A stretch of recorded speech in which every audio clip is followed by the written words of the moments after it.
Hello, this is Governor Arnold Schwarzenegger with another California report. Today, I want to talk to you some more about our budget.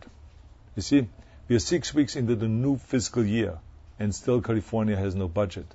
Every day when we have no budget, we spend $52.5 million more than we are taking in on tax revenues.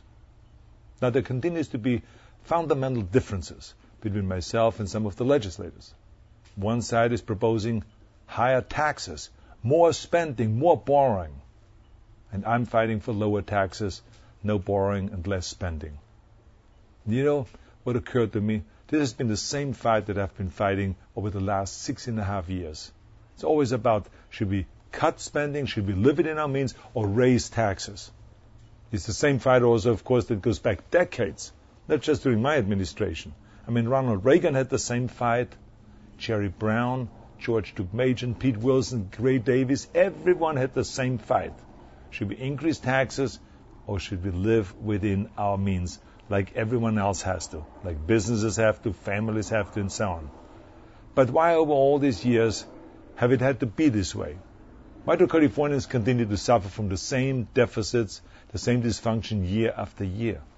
The problem is not just the players within a system. The problem is the system itself. That is why this year's budget cannot just be about short term, about getting the numbers straight and then get out of town. No, we must also adopt long-term reforms to put our finances on solid ground for generations to come. There's all kinds of reforms that we need. For instance, we must reform our state employees' pension system, which is $500 billion in debt. $500 billion, think about that. That means it's an equivalent of paying for our total education system 10 times over. Or to build the entire infrastructure that we need. All of the schools, all the university buildings, all the highways, the high-speed rail, all the mass transit, the levees, the affordable housing, everything. You can do this twice over. That's $500 billion. I mean, look over here, for instance, on this chart. We started 10 years ago with $150 million. Now it's up to $6.4 billion that we pay a year for our pensions.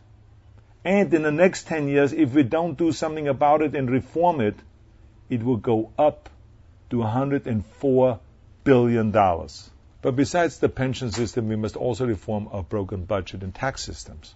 That includes creating a real rainy day fund. The problem is, when the economy is good, Sacramento never sets money aside for the inevitable downturn. For instance, in 2000, revenue spiked by 23%, and again later on in 2006. Those were sugar highs. That's not what happens every year. I remember how everyone was so eager to spend all of that money. Oh, everyone was celebrating. But then the sugar is gone, we come down off that high. Bang! You see, we pump up those programs with a fury one year, only to deflate them the next year. With California's feast and famine approach, the elderly and the disabled live in constant fear that their benefits will be slashed. And parents and children worry year after year whether their children's music and sports and fitness programs get cut, or if the after-school programs get cut, or if the school year gets cut. Our budget is on a roller coaster ride, and there is no way to run a state. Now, we all know the economy is cyclical, but our budget doesn't have to be this way. And that is why I proposed a constitutional amendment to smooth out our spending and our budget. It forces Sacramento to save money in the good years to cover shortfalls in the bad years.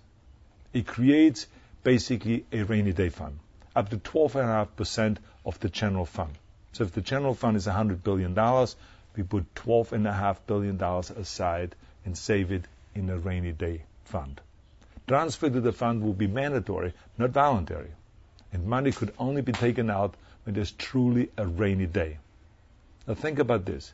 If my reforms had been in place over the last 10 years, we would have had $12.5 billion in a rainy day fund going into this economic downturn.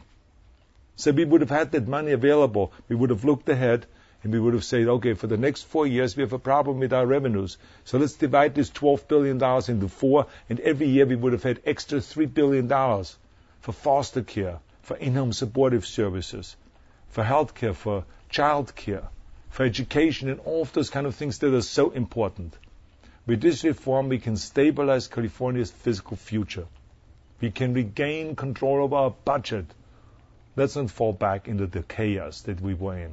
That's why I'm calling on the legislators to pass this budget reform, the pension reform, the tax reform, all of those things, and to move this state, this great state, and the people forward, not backwards. Right now, we are climbing out of an economic crisis of a lifetime. But it's also an opportunity of a lifetime. I always say when there's a crisis, there are opportunities. The opportunity to fundamentally reform Sacramento. Let's make this the year where we get it done. So please urge your legislators to take action. And what I mean by action is just no taxes, no more spending, no increase in borrowing or any of this. Let's live it in our means and let's go and reform the broken system. Thank you for watching and thank you for listening.